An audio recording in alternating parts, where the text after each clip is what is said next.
Hi and welcome to Hospitality Huddles. I'm Scott Turner and each episode we'll be uncovering the industry's biggest challenges and serving up the solutions to help overcome them. We're bringing together some of the best thought leaders in the industry and finding some of the most creative minds shaping the future of hospitality from all around the world. They're going to share insights tackling the pain points operators just like you face every day. Hospitality Huddles is more than a podcast, it's a community of passionate individuals who appreciate the art and science of hospitality and want to help answer the difficult questions. If you like the show, one of the best ways to support us is to hit that subscribe button and leave a review. It's only going to take a couple of minutes and it really does make the difference. So let's get on with today's episode, and all that's left to say is welcome to Hospitality Huddles, where hospitality meets conversation, one huddle at a time.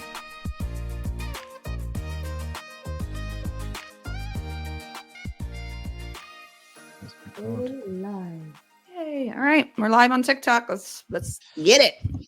So hello everyone, welcome to Hospitality Huddles, and today I'm really excited because up until now on the show we've focused on people like things like employees and revenue and bits like that, but we've got a really important subject today, which is how we can be more effective on social media and use AI and ChatGPT and things like that. So I really want to welcome Heather Cox of Heather Cox Codes. Heather, really nice to be here with you. Hi, thank you so much, Scott. This is so cool. And it's really cool that we met through Clubhouse and then like the LinkedIn audio. So I just think, and that's all social media. So it's going to be a good conversation today for sure. So thanks for having me.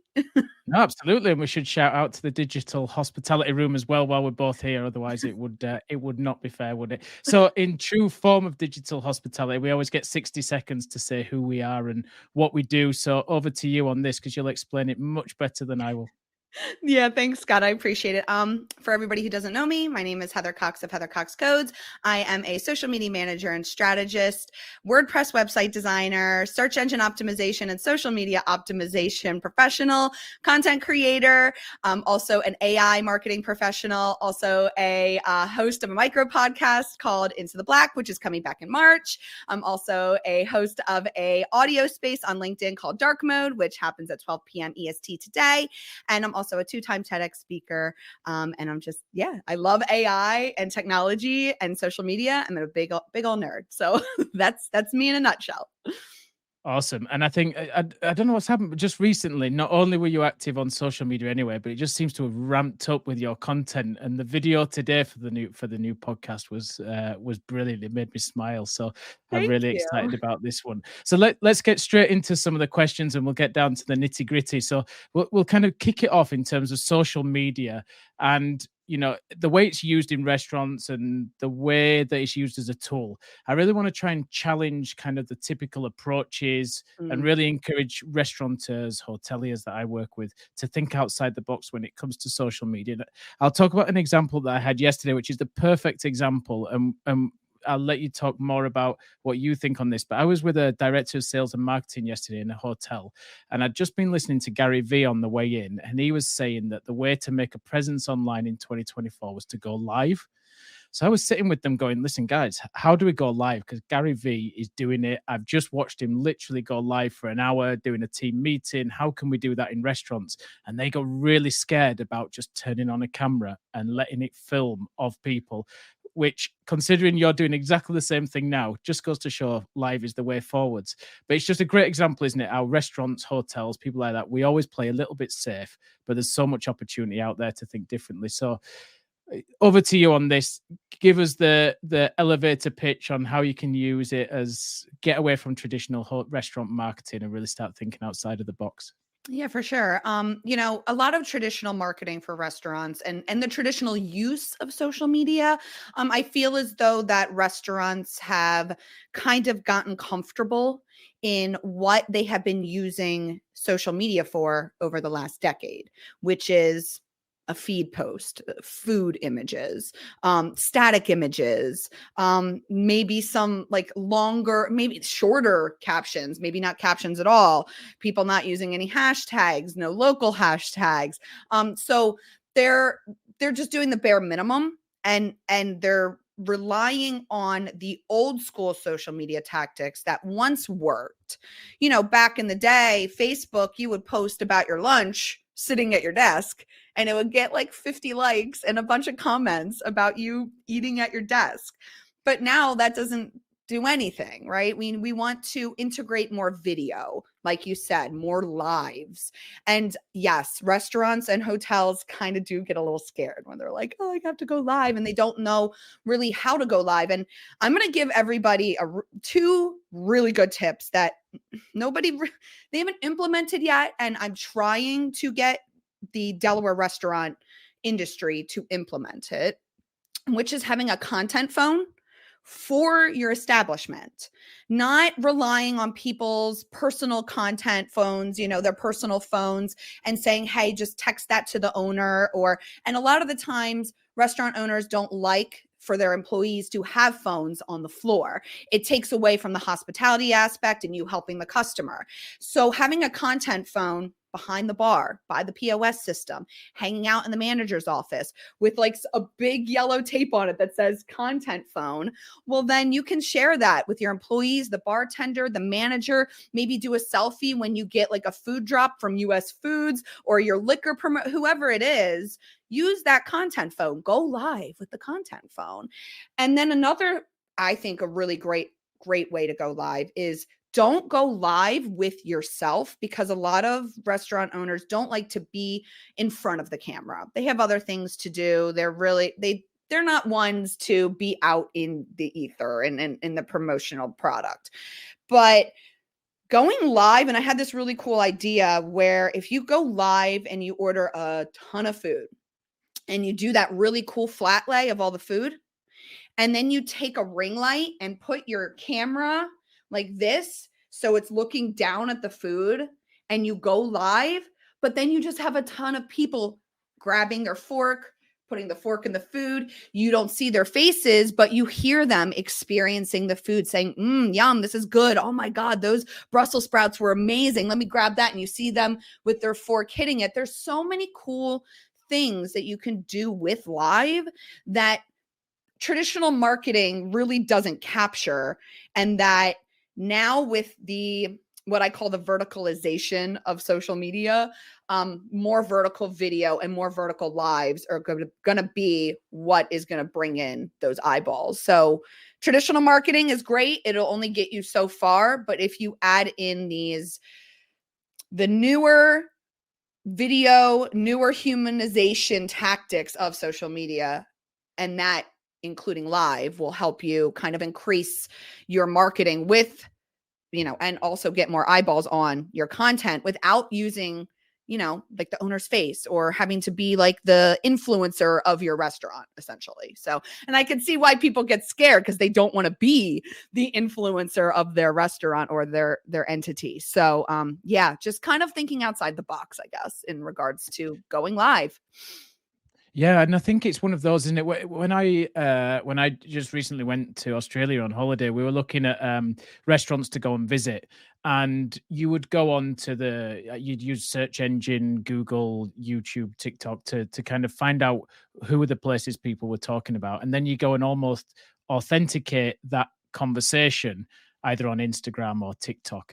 And I kept finding myself not going to the feed, but I kept finding myself to go to where people were tagged, especially on Instagram, to see what other people were getting. Because I think that whole thing around authenticity, being genuine, showing that the restaurant actually is busy, not just kind of showing pictures of food and things like that. It helps reinforce the message that I'm reading in CN Traveler, Eater, Infatuation, all these type of people there as well. So I think when you're then talking about lives and just going live over a flat lay and things like that, it's really showing that you love what you do. You're not scared about showing it authentic and genuine.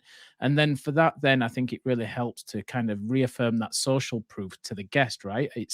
And I think that's what people need to start trying to embrace, is how can we show that what they see on glossy pictures from the photographer and all the rest of it is actually what's delivered in reality, isn't it? And I think some of those methods really make a big difference. For sure. Yeah. So in terms of kind of, we've got some good ones on live and a bit unconventional from that perspective, but what are the kind of campaigns and strategies have you done with some of your clients that's helped them kind of, whether that's increased brand awareness, raising revenue, or increasing guest count? What's some of those things that you've done previously? Right. So really leaning into the social events like the Taylor Swift Chiefs Super Bowl, right? Like that is a social cultural moment that everybody should be capitalizing on. So if you're not playing Taylor Swift songs at your bar on Sunday, you're doing it all wrong. So capitalizing on those social moments, right? Like, Barbie, Summer of Barbie, Eras Tour, the rise of women in business and in hospitality, just those cultural moments, but then also looking at the landscape of how things are created. And I'm a Bravo girly. I love watching Bravo, like the Real Housewives. And there's this really cool show called Southern Hospitality, where they actually are behind the scenes at multiple restaurants in Charleston. And the way that Bravo does their video is actually, I can see a correlation between how videos are now being created on TikTok and Instagram, that highly stylized with music and all that stuff. So just thinking about what is popular now, what the younger generation is doing, okay? Because the boomers really don't, sorry, but the boomers really don't have that outside of the box thinking. So we really need to tap into that younger generation, because they really are doing some amazing freaking things. And shout out to my TikTok community, because they inspire me every single day. And so one of the campaigns that I did was last year, the Eagles were in the Super Bowl. And so because of that, Delco, which is Delaware County, Pennsylvania, Delco, they have their own lingo, their own vibe. And so we really leaned into that Delco type, verbiage, and, they say crick and instead of creek. And, they just have this type of different words they use, but also there's Always Sunny in Philadelphia. I don't know if you know that show. It is hilarious, but they're all big Birds fans. So we actually leaned into using that type of lingo, that type of verbiage, the music from Always Sunny in Philadelphia, to promote coming in to get some beer, wings. We're having a Super Bowl brunch happening, like just leaning into the social landscape that you see on social media and in marketing and in media, utilizing that to capitalize, to twist that into something that you can use for your own business. I think that's one of my favorite things to do for different campaigns for social media, because it's fun. It's unique. Nobody else is doing it. It's, and people are like, yo, this is like fire. Like I wish I could show, I'll send you the video, because like some of these videos are hysterical, and they're like, who is your social media person? Like, it's like, cause it's fun and it's eye catching. And if you're unique and do something different, then people are going to gravitate towards it, and they're going to latch onto you because you're doing something completely different outside of the box that nobody else is doing. Yeah. And it's really interesting that you talk about the younger generation and follow what they're doing, because some of the things that I often say to my clients when we're working on projects is that, generally when you're talking to directors of sales and marketing and kind of higher executive level, they're more strategic in what they're doing. And it's about how can you use what the team are doing on a daily basis in their everyday lives, on the way to work, on the way home from work, how they're doing things, to bring that into the workplace environment and start creating content that is relevant to their audience as well, isn't it? And it's using those skills and embracing them, sometimes over agencies and why, because I sometimes feel that it can get a little bit too strategic. And actually the implementation and looking at things differently doesn't necessarily flow through. And that's what I've always loved listening to you on some of the digital hospitality rooms, is that what you do is impacting the floor in terms of tangible ways to do social media that can deliver results at the end. So I think that's one of the key tips for me, for people listening, is how do you embrace people who know more than you about the platforms that you don't know, and how can you bring them into those conversations to get more content produced by other people, isn't it? Yeah, Um, and I want to say, like, you're talking about people at the top levels, not and thinking too strategic, but with social media, you must have a strategy, a tech strategy to understand the algorithm. But also, I really feel as though that the tactics and media and the way things are created that were created by the younger generation of Gen Z, but also Gen Alpha. I mean, I have 3 Gen Alpha kids. They are leaps and bounds. They are so smart, but to incorporate that type of thinking into the higher level strategies, I think needs to be implemented so that the restaurant industry doesn't continue to go down this track of becoming stale, essentially. yeah. So when I talk to a lot of my clients, some of the things that they're nervous about in terms of trying things new is how it's perceived by guests and how it's perceived online, and the fact that there's a digital footprint left there and things like that. How do you go about experimenting with new ideas and new approaches to keep marketing fresh and to keep the content relevant and new, but still have that piece of going, do you know what, if it doesn't work, it's fine, we can move on and we do something else? How do you work with that? Because I know it's a roadblock that I see quite often. For sure. I mean, yeah, a lot of people are a little nervous to try new things and let a social media strategist and content creator kind of take over and kind of like do implement some new things. What I say to that is you will not stand out if you do not put yourself out there and try new things. So, you may have a restaurant, ABC Diner over here, but then you may have XYZ Italian eatery next door. And ABC Diner is sticking to the feed, one post of their food a day, no stories, no videos, but they have, they've been in the business for 20 years and they're a hometown local like favorite, right? But they're still doing the same thing. But then the Italian eatery, well, they're doing brand new, but they're doing some cool ass shit. They are doing video. They are getting it, like interviewing employees, like they're doing behind the scenes. They're doing really cool graphical transitions. That's going to get more eyeballs than just the normal static posting informational info. And I know people are scared to kind of go outside the box, but the red tape is the problem that stifles the creativity, and the red tape makes people nervous. They're all worried about what are the lawyers going to say? How is this going to be perceived by our customers or even our people who provide us liquor and food? Like, how are they going to perceive it? Well, if they know you as a restaurateur and that you're innovative within your industry of being a restaurateur, well, then you should also expect some innovative marketing tactics to come from that innovative restaurateur. You shouldn't be bogged down by the red tape. And when I work with clients, a lot of my clients let me do whatever I want. Because they see the results. So I'll put out a piece of content. I work with a client called Realcomm, and they're over in California. They're one of the longest running real estate technology conventions for 25 years. And they brought me on to kind of like freshen things up. They've never done video. They didn't really lean into social. So I was like, hey, I'm going to make some graphics. I'm going to make some moving elements, some videos, some short form videos, and I'm going to come to your conference and I'm going to do all this social media stuff. And they didn't ask for it. I was like, I'm just going to do it. I'm going to show you, I'm going to implement. And because I've done that, they are like, you have taken us to new levels that we could never imagine.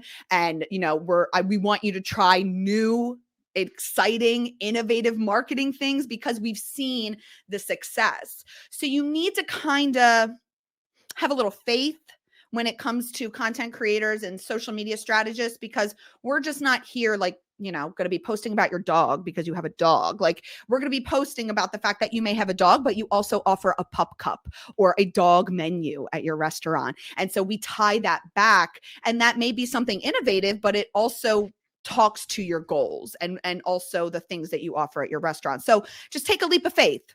That's what I have to say. Take a leap of faith. And then if you see that it works, continue. Don't just say, okay, that worked. What else can we do? No, if it works, you stick with it and you continue with the consistency and the frequency of what works. Yeah, that's a really good. And you started touching on that, but the next thing I wanted to talk about was storytelling, because obviously storytelling is such an important part to play. And I think often when I see social media, it's almost like it's just, here's our food, here's what our restaurant looks like, here's what like the I don't know the chef's doing today, and Mhm. there's not necessarily a story that takes the guest on the journey through the feed or through the how important is storytelling to capture attention? And how important is it to make sure that that story continues through every platform that you're in? Because obviously you have to change tactics on different platforms as well. Mhm. So, I mean, with the storytelling aspect, if you want it to all be very cohesive across all platforms, you want to make sure that the branding's on point. You don't want to make sure that like if you're putting a purple video with a purple logo, you don't want to go over to Instagram and put a green logo with a green video, right? You want to make sure that it's all consistent across platforms. But storytelling, there's different types of storytelling. There's the brand story through the colors and the vibe and the copy and the, whatever. And then there's the story of the owner and the journey of that. There's the story of the employee. There's the story of the dishwasher, the cook, the chef. There's so many different stories. So what story do you want to tell today? Do you want to tell the story of the, dishwasher turned, general manager? That's a great story. Do you want to talk about, here's a personal story. I almost lost my job at the age of 20 because I was dealing with alcoholism. And I went to the managers of the restaurant I was working at and say, hey, they were going to let me go. And I was like, hey, like I am personally going through something right now. I'm trying to get over this alcoholism. And if you could work with me. And they did. And I literally like moved up the ranks with that restaurant at the age of 22. So like, just think about the different stories that are within your restaurant that can be told that kind of humanizes your brand.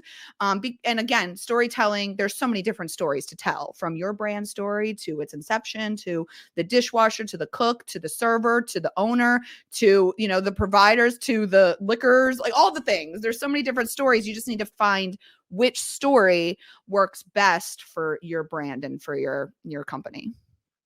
Yeah, and so if someone's listening to this and they're sitting there and they're struggling for revenue, and they look at their social media right now and they're like, it's just post after post, there's no story. Where should you start? Is it as easy as just kind of going live on things and just taking pictures and starting to show a bit more kind of authenticity behind it? Or do you need to sit there and really curate what you're going to do? Like, what's your opinion on restaurants? Because sometimes they want these beautiful timelines, don't they? And beautiful feeds, but Mhm. actually it doesn't really tell the guest anything versus something that's a bit more natural that can just take people on a journey. Where would you sit on that? So I like a good balance, right? Because social media is about informing people, but then also telling a story and building that community. So you need to kind of strike a balance. So, yes, post that flyer about your Sunday brunch, but then go take a video of people enjoying their Sunday brunch. Go grab some video of people like, you know, getting their forks and knives into that really ooey gooey egg. Like, there's so many ways that you can promote yourself and put yourself out there that is really interesting, but also it's not just like the same old of doing things. And again, I feel like hotels, hospitality, restaurants, and the tourism industry, they all are kind of just like stuck in that old school mentality of just let's post the food and like let's post the front of our store. Like, that's not really doing anything. You need to get the human element in there, even if the human element is just your hand. I've noticed that some content where if I'm recording the front of a restaurant, that doesn't get a lot of engagement. But if I'm using the video walking up to the restaurant and opening the door with my hand, that's going to get more engagement because there's that human element. It doesn't matter if it's a hand, feet, your top of your hair, like whatever it is, adding just that little piece of human element will elevate your already existing content. And plus, the algorithm loves to see human element. It's strange. It's like the tiled flyers, like a lot of people put like wings on Sunday, 12 to bed, and it's like just the text. that doesn't get a lot of engagement. Those graphics don't, hardly at all. The only ones that I see do get engagement are the reviews. So if you write like a review tile, people love that. They eat it up. It's bonkers. But if you add a human element, like your hand inside a food photo, for some reason, the algorithm picks it up and it's like, oh, there's a human in there. Okay, we'll push that out. So just think about how you can add that human element without actually like showing your face, so you don't have to keep posting these static food photos over and over again. Yeah, that's a brilliant tip. That's a brilliant tip. I mean, it's funny when we were on the digital hospitality room the other night, and I was sharing an example of how I'd had a team meeting talking about getting more content, and I forgot to get content of us having that meeting about content. And I was sat on the train on the way home. I was like, oh my God, well, how did I manage to do that? And I think it's just that piece there. And then Sean Walchef said, do the whole thing of walking into venues at the start. So if you start getting busy, you still get the content. And I tried it yesterday and, just walked into the venue, and it seems like a nothing thing, but I had so many people liking the posts and things like that. So it really does show, doesn't it, that even sometimes just the simplest thing people can be engaged with, and it makes such a difference. So even if it's just the chef walking into work on a morning, and what have you, or like you said, he greets the delivery guy at the back door. It's just that it's back to that authenticity and that storytelling of what goes on in the daily life. It's like back of house storytelling, isn't it? And a lot of people I've seen that they're actually implementing GoPros. So they're in the back of the line and they maybe have like a GoPro on their head or on their shirt, on their whatever, and they're just recording, getting content while they're just working. And then they can download that video, they can chop it up, edit. But like, I believe it's just like that we need to utilize the tools that we have so that we can increase the speed of implementation on this content, because that's, I believe, the biggest struggle is everybody's so busy on the back of the line, expediting, doing like the back of house, front of house, and like payroll, all that stuff. Restaurateurs don't have time for that, but get a GoPro. I'm even thinking about, and I bought one, didn't really work. Gonna try again. There's this little like drone that follows you because you have your app, and it just hovers and it follows you. So like, I'm gonna try to use that at the convention down in Florida. I really want to try to get it if like I'm gonna go do networking. I could just have this drone just like following me and recording me, because I don't want to have an assistant. I can't have an assistant follow me all the time. And some people don't want people following them around with a camera. Why not have like a little drone that's powered by AI getting their content for you? So it's genius, isn't it? It's like some of the, you see some of these fly-throughs now in like real estate guys doing fly-throughs with drones and stuff like that. Like, if you can imagine on a busy Saturday night, just flying a drone through the restaurant and just doing some real good pan stuff, it'd be amazing, wouldn't it? I wanna mention, because I love Bravo, like I said, and I watch Vanderpump Rules, and that's about a restaurant. There's all the people working at the restaurant and all the storytelling of the employees. And how they do their opening is they have the, servers or whatever just holding the drink and somebody pouring a cocktail, and they literally have this drone flying through the restaurant, getting the shot. So in the beginning, now that is their opening, where they're flying through one restaurant, then they go to the other restaurant, and then they go up on Lisa Vanderpump, who owns the whole entire thing. And it's just like, I realized they did that because they did a behind the scenes video of the drone going through the restaurant and how they made their opening. Like, there's so many cool ways and cool things that you guys could do. And I feel as though that a lot of this is brought on by the younger generation consuming Bravo TV. I don't care what anybody says. I have been watching Bravo for so long. And if I can give a tip to anybody, if you want to understand music, media, transitions, watch Bravo. I don't know why, but I watch it and everybody's like, your videos are so good. It's because I watch Bravo and I see what they're doing. So that's just like my insider tip. Go watch Bravo. Go watch a Real Housewives. That is definitely the insider tip on that. So I want to move away from social media for a minute and talk about AI, because it's everywhere, right? I sent you the questions that we were going to go through today, and I was like, there's only one place I can go for these, because Heather loves AI, so I'm going to do it on AI. But restaurants were always scared to embrace digital stuff and new technology and things like that. Like, how are you seeing it impacting social media, the way people work, restaurants and hotels in general? And how how can they embrace it to build their brand awareness? Because I know you've got some great stuff on this as well. I do. I love this conversation so much. So I actually have gone a higher level with ChatGPT more than like most people. So for all my restaurant clients, I actually have implemented custom GPTs for every single one. So, and including myself. So I created a custom GPT that sounds just like me, that has the vibe, has the emojis, has the copy, has all of the information already pre-created. So if I need something done on the fly, so I have a restaurant group that I work with, and it's Valentine's Day coming up. Well, I needed some Valentine's Day graphics for an Italian restaurant. So what did I do? I went over to ChatGPT and went over to DALL-E. Well, actually, no, scratch that. I went over to my custom GPT that I made that is basically a caption to image generator. And it basically asks you 5 questions. And the question is like, what's the name of the client? What's the caption? What's the subject of the caption, what size do you want it in, and if there's any other parameters. And then it'll ask you for the art style. And that's one of the biggest things. I swear to God, if I see another glossy 3D looking AI generated image, I'm going to cry and throw up in my mouth. There's so many different art styles out there, from classicism to pop art to neoclassicism to digital art to so many things. I created my GPT that has 50 different loaded art styles in there, because I'm tired of seeing these glossy looking 3D images that aren't spelled right either. So what I did was, for the Valentine's Day, I needed an image. I didn't want to create it in Canva. So I went over to my custom GPT and I put in the caption, I put in the subject, which was Valentine's Day, and I gave it the parameters of, I want it pink, white, red, sparkles, champagne, and heart-shaped pasta.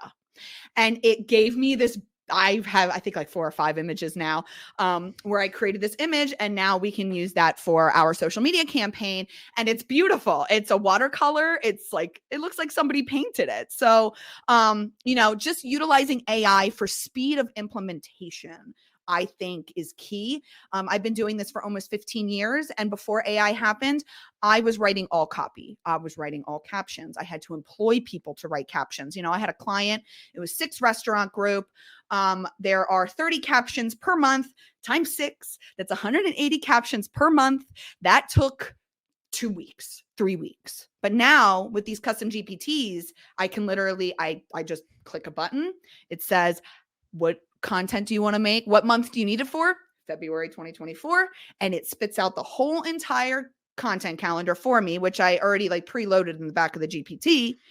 And then I can create, then I say, okay, and ask me, what topic do you want to make captions on? Okay, I'll just put Taco Tuesday. And then it'll give me 5 optimized captions with hashtags based on Taco Tuesday in the voice of the client. It's not this, GPT 3.5 where it keeps saying, we're diving into the digital landscape. Those words, it always likes to feign poetic, the GPTs. But putting in those banned hashtags, those words that sound like GPTs, putting that in there so that the client gets a unique copy hashtags to go with the visual that we just created. So it's not about taking people's jobs of, oh, they're going to replace my photographer and replace my marketing strategist. No, it's about speed of implementation, because that, I believe, is the problem with restaurants, is that speed of implementation is not that fast. And restaurants move at the speed of light. So you would think that the social media marketing also needs to happen at speed of light. So that's why I love AI, because it's really streamlined everything. Yeah, and I think it's one of those. I mean, I use AI quite a bit as well for the same thing as you, in terms of speed of implementation on concept development, elevator pitches, create me taglines and things like that. And it's that speed, isn't it? It's that amount of times you'd sit there, you'd write something, you'd go back and keep tweaking and evolving, and you get this in your fingertips. And I think a lot of the time it's just because people don't quite understand how to write a good prompt. Maybe they've not researched it enough. They're trying to get away with using the free chat GPT, etc., etc. And what are your tips on that in terms of being able to utilize it? Because I guess some of those things we just mentioned are really important out there for people to implement. Yeah. So like let's say take DALL-E for example. I can go over to DALL-E and say make me a 1080 by 1080 picture of champagne and it'll give it to me. But the champagne logo may be wrong, it may be spelled wrong, it may look super glossy, it may not be in the right aspect ratio. Like there's so many different things. So really getting niched down when you prompt, like really like to the granular. And I implore people to look up computational thinking. So I attended Harvard University online for computer sciences for business professionals. I'm certified in that. And I had a project about computational thinking and algorithms. And I had to create an algorithm for the process of making a peanut butter and jelly sandwich. And I failed this project like 3 times and I finally passed. But because I didn't go granular enough. So I had to say, okay, well, what's the process of a peanut butter jelly sandwich? They literally wanted you to say, take out the peanut butter, take out the jelly, put it on the table, grab your knife. Well, then they came back to me and they were like, well, you didn't open the jar. And so now I'm just sitting here stabbing the knife with the top of the jar. And that's why I failed, because it's like, I missed a step. I had to open the jar. So then I said, okay, we opened the jar and then you grab the knife. They failed me and came back and said, I grabbed the knife by the wrong end and I cut myself and I have blood all over the floor. You failed. Do it again. And I was like, so thinking about how computational thinking relates to prompting, right? So you can say, give me 5 captions for ABC Diner about Fried Chicken Friday. It'll give you the most basic, generic social media caption ever with horrible emoji placement and optimize hashtags that don't do anything for you. But if you say, give me 5 social media captions for ABC Diner in a friendly tone of voice from the owner's perspective about the specials they have on Fried Chicken Friday, located in Wilmington, Delaware, and include the branded hashtag ABC Diner and 3 topical hashtags that relate to the topic of Fried Chicken Friday, in addition to adding 3 topical emojis that have to do with Fried Chicken Friday, staying under 55 words. That will give you an amazing, unique caption that are optimized with the proper emojis, hashtags, perception, like whoever we're talking about, if it's from the owner, if it's from a customer, and if it's in a friendly tone of voice. I know my custom GPT, my tone of voice is from Amanda Priestley of Devil Wears Prada. Like that's like the only way that I can like figure out what my tone of voice is. And that's like totally her. Like, she's like, why is nobody ready? Like that's me. So like thinking about your tone of voice and how you want to be perceived, but going super granular on that caption to give you that output that you really want. Yeah, the way I got told about it once was think about your teaching your child how to do what you want the end result to be. Right. Back to that peanut butter sandwich, right? You'd sit there and go grab the jar. Now you have to take the lid off and get the knife, but don't get it by the blade, get it by the handle. And I was told to think of it like you're explaining it to a child. And that's how I write my prompts is I think I'm talking to my 4-year-old son about how to open a restaurant. And it kind of helps with that. But it's really important as well, isn't it, to understand the different as you said, tone of voice, how to explain what that tone of voice is like, how to describe the language that you want it to use for the different periods as well, because that's one of the things that I found I had to really research and delve into was all those different ways of writing. And now I will say, and I will give everybody I love reverse engineering things with ChatGPT. It's one of my favorite things ever. So I will actually take a caption from a competitor that I really like, and I'll say, here's a caption. Write me a prompt that will give me this output. And then it'll write that prompt for me. And then I can save that prompt in a custom GPT and then literally just click one button. And then that prompt is saved on the back end. And I just have to click one button and it'll give me that output. So reverse engineering with GPT is my favorite thing ever. That's the second penny drop moment of the show so far, along with the lives and things. Yeah, brilliant. That is fantastic. That's a great way to look at it as well, I think. And how do you think people can utilize AI more in restaurants and hotels and things to be able to, help them with the social media and brand awareness? Yeah. Because you've talked about obviously some of the images and things like that, but is there any other things that you're seeing with your clients that can help? So what I really like to do is I like to, like I said, reverse engineer stuff with ChatGPT, and I'll actually go ask ChatGPT what their brand voice is. What are people saying about them? What are their reputation? What are they best known for? But then also you can see what are the trends around that area. What are people really leaning into? The other day I was at the Delaware Restaurant Association talking about video and AI marketing in the restaurant industry. And they were talking about how people are really, they have not reached the pre-pandemic levels of eating out that they should have reached already, because people are, one, they don't have enough money to be going out. Two, they're staying in, they're eating in. So they're more about the home chef and those meal kits coming in, but also cooking at home.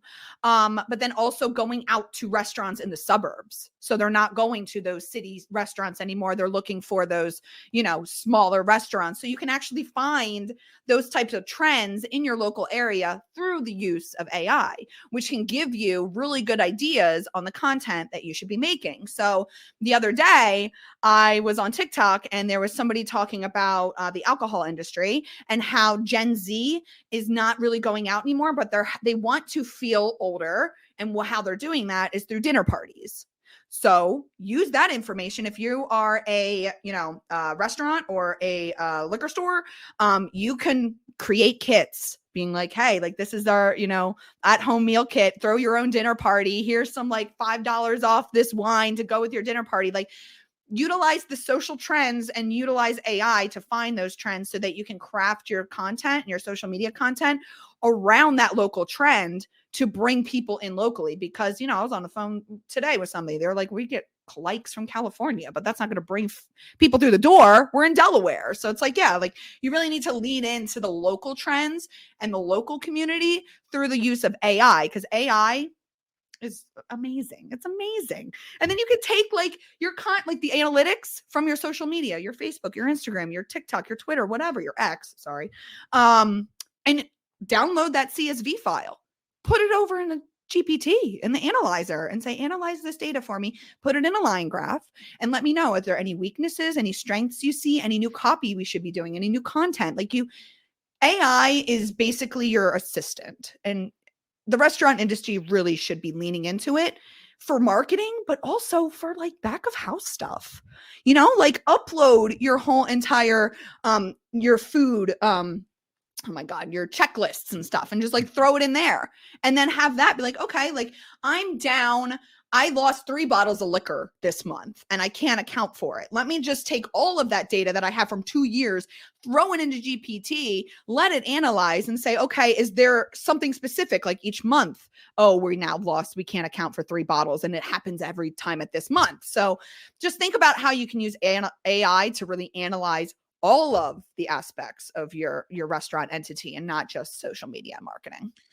Yeah, that's a really good tip. We use it a lot to analyze sales mix. So we grab sales mixes and we get it to produce, the old menu engineering, the workhorse, the plow, and etc. Because it's just it's super quick, and as you say, it visualizes things as well. But like to go back onto my earlier, you have to pay for it because that's how you get the real value in it. So $20 a month isn't a lot for a. And I will say they have a new cloud. So I pay $20, but then I have the Heather Cox Code Cloud, and I can invite my workers to that cloud. So I'm working in it. 3 other people are working in it. So whatever GPTs they create, I can actually go in and see what they're doing and say, okay, this GPT didn't work really well. I'm going to go edit it and fix it. But the cloud is great. They just implemented that where you can invite people and you pay per user. So right now I'm paying $60 a month for the cloud and then $20 for my own personal. I'm trying to get everything to the cloud. But if you are really if you like to collaborate and co-work, GPT cloud on the premium is top notch. Love it. That's brilliant. So I guess in terms of some of the, if we go back to social media for a bit, in terms of the underutilized features that you see with restaurant businesses and clients, what are some of those things that people maybe leave in the locker, leave in the settings side of things that they should be looking at to bring to the forefront of their strategy? So stories on Instagram and Facebook, totally underutilized, especially Facebook stories, because you can actually add a link to that and pre-schedule that link, which is great. Instagram, you can't pre-schedule a link unless you have over 10K followers, which again, that's fine. I mean, but utilizing Meta Business Suite, to schedule things out, utilize those schedulers to schedule things out, because speed of implementation is key, but also planning ahead. So, for my clients right now, it's February. So we've already scheduled everything out for February for most of our clients. Some of them I do on a weekly basis because of, they have time sensitive information or, whatever. But we're already planning for March. So we're doing all of our March content, all of our March images, copy, hashtag, strategy, all of it. And then by the end of February, everything will be scheduled out for March. And then by March 1st, we're already working on April. So planning is going to help you with your speed of implementation, because if you're constantly doing things on the fly, well, you're never going to get caught up ever. That's just how it is. So planning, scheduling, stories, but also video. I mean, so the other day, like I said, I was just at the Delaware Restaurant Association doing a breakout session on video and AI marketing. And now literally I woke up today and there are probably 4 or 5, 6 restaurants that have never done video that have now done video, because they heard and they saw my slides and my tech stack or whatever, and now they're implementing it. And I'm like, yes. So like more video and just the storytelling aspect of video, humanize it, because that's really what are going to get people through the door. Utilizing your employees, like, ask them, do they want to be on camera? Sure. Okay. Well, now I'm going to grab my mini mic. I'm going to be like, what's your favorite meal here at ABC Diner? And who do you want to eat it with? Oh, I love the fried chicken and I want to eat it with Mary. And then you're going to go over to Mary. Mary, I heard that Joe just loves fried chicken and wants to have some fried chicken with you. What's your favorite meal? Like, you utilizing your employees and having fun and capturing that fun and that vibe on the video, because that's going to translate into more people through the door. It always will, because people see you're having fun. You're not a stuffy, like stick up your ass company. And that's the vibe. People want to vibe when they go out to eat. And I feel as though it's kind of getting a little stale. So everybody just needs to kind of wake it up and have more fun in the restaurant industry. Yeah, I'd agree with that. There's a brand here in the UK called Pizza Pilgrims, and they've been doing it for years in terms of putting the people front and center on the social media. And so many people I know go there because they know that the staff and the team have fun because of how it's portrayed on social media, and that's their sole reason for going to that restaurant. So it just goes to show, like, that authenticity, putting people front and center can really get people to come to your restaurant. You just jogged my memory about that one restaurant that likes to harass the customers and like call Karen's Diner. Yeah, like water on them and stuff. Like, that is an experience. People want experiences because the COVID shut us out, man, for years, and we want to experience and live. And I feel like the restaurant industry and the hospitality and hotels really need to lean into that experiential social media and marketing to really create that experience that people want to feel, because we want to feel alive. You know what I mean? We like that dopamine hit. Exactly. And the last question I want to ask you before we go is about hashtags.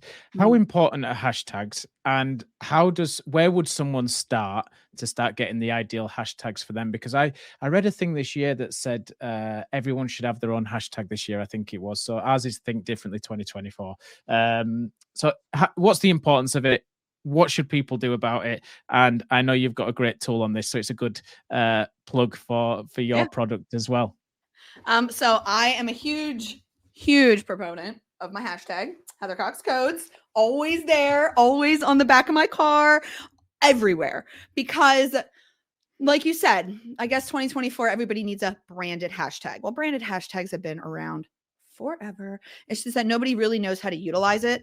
And I really utilize it as a call to action SEO tool. So if I'm driving around my state and I'm in a traffic jam, or if I'm waiting at the Starbucks, on the back of my car, I have my hashtag. So if people are sitting behind me in a red light, they're going to go, well, it's Heather Cox Codes. Let me just look that up on Google, or look that up on Instagram, or look that up on Facebook. It's everywhere. It's even on my website. It's even on my clients' websites in the footer saying website created and managed by hashtag Heather Cox Codes. So if you look up hashtag Heather Cox Codes on Google, you'll see all my social media profiles. You'll see media, because I actually ask media outlets to put that hashtag in there as well. And it's on my website, on my clients' websites, on my social, everywhere. So if you look, you'll see a literal portfolio within the Google search utilizing my hashtag. So think about how you as a business can utilize a branded hashtag. Now, the hashtag generator that I have is called Hash Creator. And basically, I was like, I'm so tired of using these apps that don't really focus in on the locale of a hashtag. They only focus in on like the broader hashtags like InstaFood and food porn and foodgasm. Like, that's not really helping me. Those are too large of hashtags. So with this Hash Creator, there's two sections. There's a hash generator for non-location based hashtags. And then there's a hashtag generator for location based hashtags for my local businesses, because local hashtags are very important in regards to social media search engine optimization, in addition to regular search engine optimization. But for people to find you, because that's your locale, you're a brick and mortar, you're not going around, unless you're like a food truck and you are kind of like, going from state to state, fine. But if you're, a stationary restaurant, your local hashtags are very, very, very important for finding people locally, for reaching people locally, and also getting on that local map on Instagram. There's that whole map section. So think about your local area. Mine is Newark, Delaware, and we have tons of hashtags because I think we're hashtag whores over in Delaware. We're just like crazy. So we have like hashtag NetDE, which was created 20 years ago by a marketing genius here named Nancy Dybert. So that's hashtag NetDE, hashtag Delaware, hashtag Delaware restaurants, hashtag Newark, Delaware, hashtag Newark DE, hashtag UD, hashtag Collegeville. Like, there's so many hashtags that you could create, but just think about your city, right? So if like I'm in Philadelphia, PA, hashtag Philly, hashtag Philly, PA, hashtag Philadelphia, PA, hashtag Philadelphia, hashtag Philadelphia Eats, hashtag Philadelphia restaurants. There are so many location-based hashtags to use. So just think about, and the best way to do this is go look at your competitors that may be down the street from you. Go look at, another restaurant that's around the corner in your locale and see what restaurant hashtags and what local hashtags that they are using. I've been in Delaware my whole entire life, so I'm really good at creating like the Delaware hashtags. But, this Hash Creator will basically create those local hashtags for you. It'll ask you 5 questions. It'll say, what's the name of your client, the name of the city and state, the type of caption, and the topic of your caption. And then you give it all that information, you hit enter, and then it'll literally go to Instagram and Bing and do that research for you based on that industry. So this is not just a restaurant hashtag creator. This is an overall industry hashtag creator. So you put in your industry as well. So it'll ask what industry. Okay. If it's restaurant, okay. If it's a hair salon, it'll all help with different type of industries. You just put in your details, the information, and it'll spit out those local hashtags for you. So again, speed of implementation, and also the correct information. So I made sure I uploaded all the banned hashtags in there. So you can't use the banned hashtags like hashtag love or hashtag Valentine's Day. Just to let you know, don't use hashtag Valentine's Day. It is a banned hashtag on Instagram. Don't use it or your stuff is going to be shadow banned. Also, hashtag love is banned as well. So all those hashtags, I did all my research on all the banned hashtags, tons of them. And then I just put it in a document, uploaded it to that GPT to make sure that GPT does not use those banned hashtags. So definitely check it out. I can shoot you a message and send that to you, or I can throw it in the chat. But yeah, it's super cool. And it's, again, speed of implementation. Yeah, for sure. And so when we go into that hashtag for each business, it should be hashtag the business, right? It's not about creating a caption. It's about making it really obvious. So you would have hashtag ABC restaurant, hashtag Odden hospitality, or what. So it's really obvious on that one. And then you build the local hashtags around it to. Well, it'll even, so the hashtag generator, you just click it and it'll create an optimized caption set with 5 optimized niched hashtags, 5 optimized broad hashtags, and then 5 optimized location hashtags. So it creates that 15 hashtag set for you that is optimized to that specific caption. We're not just, getting those hashtags for the locale. You can ask it that, probably. It'll probably give it to you. But it really goes off of optimizing each caption to be optimized with those hashtags that go with that caption. So it's not just like a broad sense of the location hashtags. It's really creating those hashtags based on each caption that you give it, which is important because you don't want to repeat hashtags over and over and over and over again. You don't want to repeat the sets, or you'll get banned essentially over on Instagram. So that's really interesting. I'm glad we talked about that because that's one place where I need to get better. So I think we'll put the link to the hashtag generator in the show notes as well, because I think that is a really important one for people. It's really going to help with that. So Heather, thank you very much for coming on. We probably could talk for much, much longer than this, but I know you've got more lives and things to run to, and we're on the digital hospitality room later as well. But thank you very much for coming on. It's been really, really good, and you've got so much value from that. And I'd encourage anyone to come to the digital hospitality rooms every Wednesday and Friday. What's the time? Remind me of the time. EST. 1 p.m. There EST. we go. For sure. 6 p.m. in the UK. I think it's 9 a.m. PST, is it? Something like that. 10 a.m. 10 a.m. 10 a.m. Yeah. Okay, perfect. Because the time conversion's killing me. I know. Tell me about it. And you get to hear Heather and loads of other great people give some real gems out there as well. So it's a great place to be. So Heather, just finally, where can people get hold of you and find you if they want to get some really cool social media strategies on the go? Yeah, for sure. So you can hashtag me at hashtag Heather Cox Codes. There. You can also find me at Heather Cox Codes on all platforms. It's the same username. My email is heathercoxcodes@gmail.com. My website is heathercoxcodes.com. All the brand consistency, so you can find me anywhere. Or if you want to read about me in media articles, you could just search Heather Cox Delaware and kind of look me up and see if I'm legit. So that's where you can find me. Awesome. Heather, thank you so much. And it's great to have you on the show. Thanks so much, Scott. Talk soon. You've been listening to Hospitality Huddles, where hospitality meets conversation one huddle at a time. Hospitality Huddles is brought to you in partnership with Auden Hospitality. Visit the website at www.audenhospitality.com. Thanks for listening and see you next time.